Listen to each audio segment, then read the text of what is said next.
Sit back, relax, unless you're driving. It's time for That's a Freebie. You're listening to That's a Freebie, the only podcast that mixes the latest news from my little world with interesting stories from the rest of your world.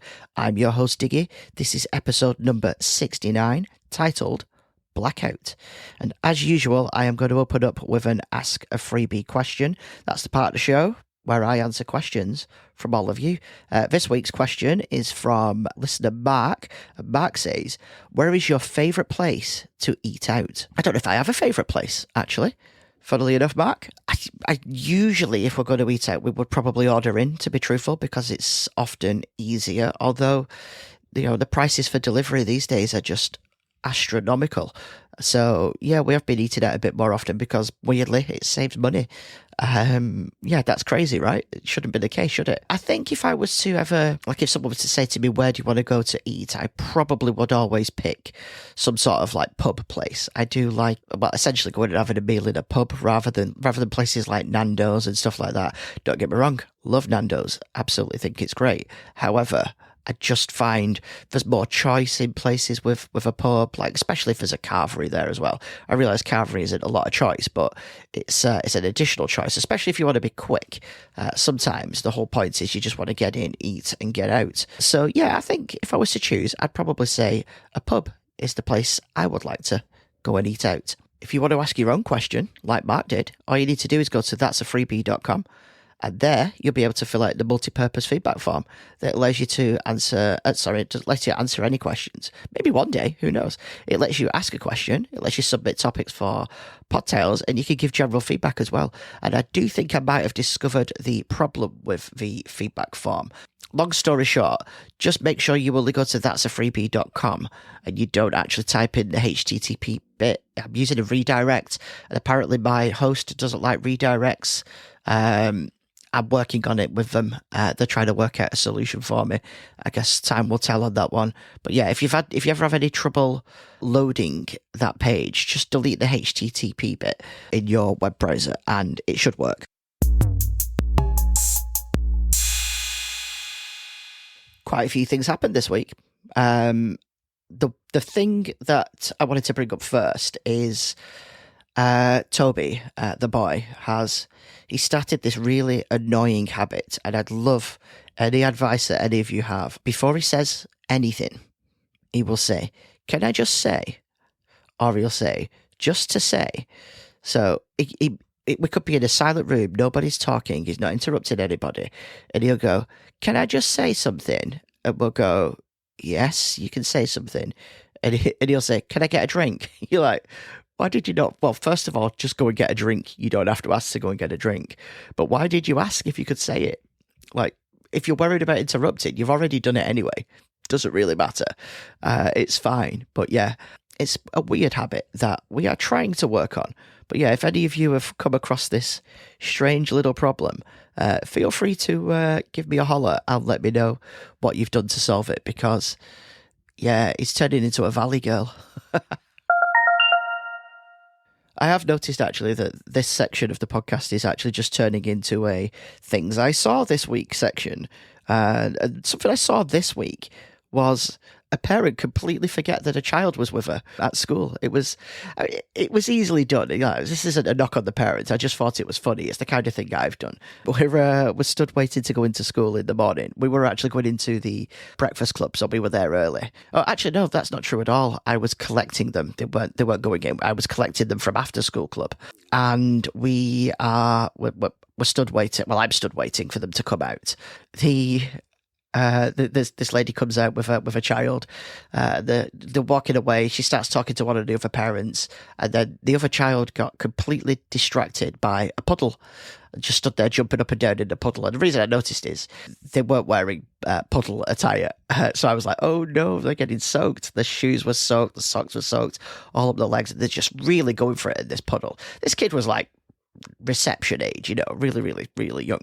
So obviously wanted to play in puddles. And anyway, they finished the conversation, the two parents. She walks off, And by this point, I turned away. I wasn't really paying attention. And then I just happened to turn around again and saw the kid jumping around in the puddle, and the parent wasn't there. And when I looked, I noticed she got all the way down to her car. And then she unlocked the car. She turned around to pick the kid up and was like, "Oh, where's the kid?" She had to come running back. And she's like, "Come on, I didn't even notice that you weren't behind me." But like, she hadn't even noticed like when she crossed the road. So the kid could have just been walking across the road, doing anything. Again, we all get distracted. This isn't a knock on the parent. It was just quite funny. And I have got this week 2 bus stories for you. I had to get the bus again. It's becoming a common occurrence on a Sunday by the look of things, because the Metrolink seems to always be doing work at quite a major station on a Sunday, which means I have to get the bus. So it's just become normal now. I just get up and get the bus on a Sunday. I haven't even bothered checking. Just get it now. It's just easier. Only on a Sunday though. It'd be a nightmare the rest of the time if I had to do it every single day. Yeah, a couple of things happened this week. The driver tried to leave without me. I get on at the very first stop. So I'm stood there at the first stop. I arrived a good 20 minutes early. I saw the bus pull into the depot. He got off. He goes to the toilet, because they always do when they pull up. He disappears, and his toilet trip took him a bit of a while. The bus was supposed to leave at 18 minutes past, and he got back at past. And there was another bus due by this point. He got back at past. So he comes running out, and you could tell he was all harried and in a rush. He'd probably just lost track of time or something like that. He gets on the bus, closes the doors, changes the signage on the front to say where it was going, and starts reversing, just leaving the depot. So I guess it was very clear that I was waiting for the bus, because there's a specified area where you stand. And I sort of run forward towards the bus, and somebody else came running from further on down the thing, who was sat on a bench, came running over, and we're going, whoa, whoa, whoa, whoa, whoa, whoa. And he stops, opens the doors. He goes, "What?" We're like, "You've not let any passengers on." And he went, "Ugh, fine, get on." So we got on. He didn't even ask for payment. We just got on. And I'd already bought a ticket anyway via the app, but still. And then he sets off driving. So clearly he was late and was hoping to try and save a bit of time by not having to wait for all the passengers to get on. And then, well, he didn't do this, but it was a lot of his problem as well. But as we get closer into town, he lost all the time that he'd made up by this issue. But he let somebody on the bus. I wouldn't say an old lady, but I would say an older lady. So probably, I would say maybe just into bus pass age is probably how I would judge, just based off looks. I have no additional knowledge, but she got up, she held her bus pass up at the window, and then went and stood in an area on the bus. There were plenty of seats. She chose to stand up, but she went and stood in, where the disabled area is, where you can put a wheelchair and things like that. She went and stood there. So she stood there, and the bus driver's shouting something through the window, and none of us knew what he was shouting, obviously, and she wasn't paying any attention. So in the end, he gets up, gets out of his cab, walks up to her, and couldn't hear what he said. All I know is he was saying something to her. She got a pass out and showed him the pass again. And then all of a sudden, he just went, "Get off the bus." And that was when we all started paying attention. We're like, whoa. And he starts screaming at her, going, "Get off the bus. Get off the bus." And she's trying to talk to him, and he's just going, "Get off the bus. Get off the bus," constantly, over and over. And then she got really angry at him, and she went to punch him. She proper, like she did. She went to punch him. She raised a fist at him, and she sort of did that thing, where you pretend to punch, and he goes, "Go on then, go on." Pulls his glasses off, and he starts pointing at his face, and he's going, "Hit me, go on, if it'll make you feel better, hit me." And then she started shouting, "This is not how you deal with this situation. You are rude." And she just shouted that over and over again for like 10 minutes. And I'm not exaggerating there. It was a good 10 minutes. She's just like, "You are rude. You do not deal with a situation like this." And he's going, "Get off the bus." And it went on for ages. He went and got back in the cabin, and he turned the engine off, and he sat there, and he said, "Well, I'm not driving until you get off the bus." And she said, "Well, I'm not getting off the bus because you're rude and you don't deal with a situation like this." Anyway, somebody got up and started talking to them both to try and mediate between them. And it turned out she'd got a young person's card, like the IGO cards, and she was trying to pass it off as a bus pass, and it wasn't a bus pass. However, yeah, he could have dealt with that situation a lot better. We don't know what he was saying to her. He was obviously trying to explain it to her, and she wasn't having any of it. Or she was trying to play dumb. I don't know. But we sat there for 25 minutes, and in the end, he just closed the doors and drove on. So we're like, oh, well, she's won. I mean, it wasn't a case of either of them winning. They were both in the wrong by the way they dealt with the situation, really. But the worst part, the absolute worst part is she got off at the next stop. It was, I swear, it was a 2-minute walk. It took us 30 seconds to drive to the next stop, and she got off at that stop. And it even looked like that's the stop she wanted. I think that's why she was being so stubborn about it. She didn't want to pay to go one stop. It was unbelievable, very annoying, very disruptive. I was lucky that I'd set off so early and I wasn't late, because usually I always set off early because I know things like this are going to happen, especially when you get the bus. Our topic for this week is the 1965 Northeastern Blackout. And there is a pick this is. It's actually coming up to the anniversary of it, or one of the anniversaries. There's obviously one every single year, November the 9th, and this episode will be out just before that. So I thought I'd visit it. I heard about it. I can't actually remember how I heard about it, but I heard about it, thought it was quite interesting, mostly because of, well, this opening bit here. This poor lad thought he'd caused the blackout. At dusk on November 9th, 1965, 11-year-old Jay Hounsell was walking down a road in Conway, New Hampshire. He was on his way for supper, swinging a stick in a playful mood. Jay whacked his stick against a telephone pole, and to his shock, the light on the pole went out instantly. He looked around and he saw lights going out all over town. Terrified, as I'm sure you would be, Jay ran all the way home. His mother recalled his eyes were practically popping out of his head. He looked so guilty. I almost believed he did it, but I told him there is no way a stick could knock out the whole electrical system. This blackout wasn't just any blackout. It affected 8 Northeast states: New Hampshire, Vermont, Massachusetts, Connecticut, Rhode Island, New York, and parts of New Jersey and Pennsylvania. It also hit the Canadian provinces of Ontario and Quebec. Only Maine and part of New Hampshire were spared. Over 30 million people across 80,000 square miles were plunged into darkness for up to 13 hours. It was the largest blackout ever recorded. Rush hour became a nightmare, traffic ground to a halt. In New York City, around 800,000 subway riders were stranded. Countless office workers were trapped in dark buildings. Trains stopped in their tracks, and planes circled airports before finding emergency runways. Some even landed at the naval base of Quonset, thanks to its emergency generators. Most television stations in the 6 hardest hit states went off air. The lack of information led to widespread panic. Some people feared a communist attack or even an alien invasion was behind the blackout. Yeah, it kind of makes sense really when you think about it, because if there's no way of communicating the information, people are going to make up all kinds of stories. I bet there were people saying they'd seen stuff, and oh man, it must have been insane. That poor boy though, he was convinced that he caused the blackout. Did he? Really? Let's have a look what really happened. The blackout of 1965 started with a protective relay at the Sir Adam Beck Hydroelectric Power Station, number 2, in Queenston, Ontario, near Niagara Falls. This safety relay was set to trip if other protective equipment failed, or on a cold November evening, the electrical system was nearly at peak capacity due to high power demands for heating, lighting, and cooking. The transmission lines into southern Ontario were heavily loaded, misprogrammed. The safety relay tripped when it detected a load variation at 5:16 p.m. Eastern Time, causing a main power line to disconnect.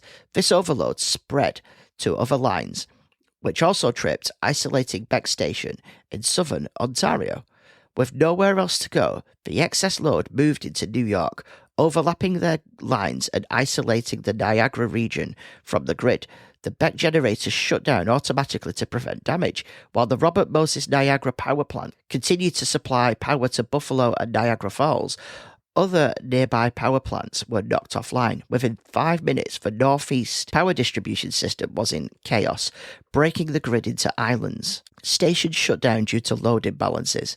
The affected areas included Ontario Hydro, St. Lawrence Oswego, upstate New York, and New England. Southern states were not affected due to limited electrical connections. In New York City, WABC radio disc jockey Dan Ingram was on air when he noticed the music slowing down. The synchronous motors in the station's music playback equipment, dependent on the power line frequency, slowed as the frequency dropped from 60 Hz to just 51 Hz. Just minutes before the blackout, Ingram joked that the electricity was slowing down, adding, "I didn't know that could happen," and by 5:25 p.m., as the news reports began, the station lost power. Some places within the blackout region stayed lit. Municipal utilities in Hartford, Connecticut, Braintree, Hudson, Holyoke, Peabody, and Taunton, Massachusetts, and Fairport, Greenport, and Walden. New York had their own power plants and sustained local loads. In New York City, Staten Island, and parts of Brooklyn remained powered by the Arthur Kill generating station, while Rochdale, Queens, had its own plant. From the initial failure at 5:17 p.m. near Niagara, the blackout spread eastward. By 5:27 p.m., New York City plunged into darkness. However, some neighborhoods like Staten Island and parts of Brooklyn kept their lights on. Bergen County, New Jersey, served by PSE&G, also maintained power. A bright full moon lit up the cloudless sky, helping millions who were suddenly in darkness.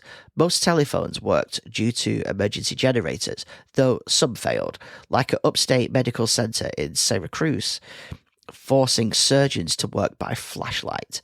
Wow, that must have been scary. Power restoration varied. Parts of Brooklyn regained power by 11 p.m., but the entire city took until nearly 7 a.m. the next day. Wow. Western New York restored power quickly, thanks to the Genesee River-powered plant in Rochester. This plant's hydroelectrical power restarted dead generators in a cascading process crucial for returning power. The Mount Weather Emergency Operations Center saw its first full-scale activation during the blackout. The New York Times used the Newark Evening News' printing presses to produce a 10-page edition for November 10th, featuring a photograph of the dark city skyline. The task force investigating the blackout found a lack of voltage and current monitoring as a contributing factor, recommending improvements. This led to the development of a modern SCADA systems by the Electric Power Research Institute. Unlike the looting during the 1977 blackout, the 1965 event saw only 5 reports of looting in New York City. It was one of the lowest crime rates in the city's recorded history. Despite 800,000 riders being trapped in the subway, reports of a baby boom 9 months later are unsubstantiated. R&B group The Adlibs released a single about the blackout, New York in the Dark, highlighting the community's resilience during the power outage. So there you have it, the 1965 blackout. I thought it was quite interesting. I feel really bad for that kid that thought he caused it all, but I'm sure he, by this point, has realised that that wasn't true.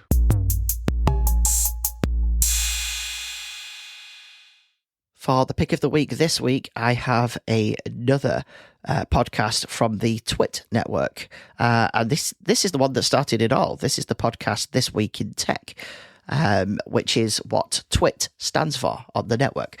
It is a weekly show, usually recorded on a Sunday. So for us in the UK, it's available first thing Monday morning. You can listen live as well.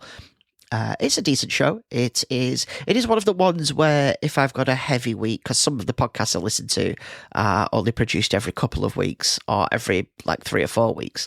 And so some weeks I do have a lot more to listen to than others.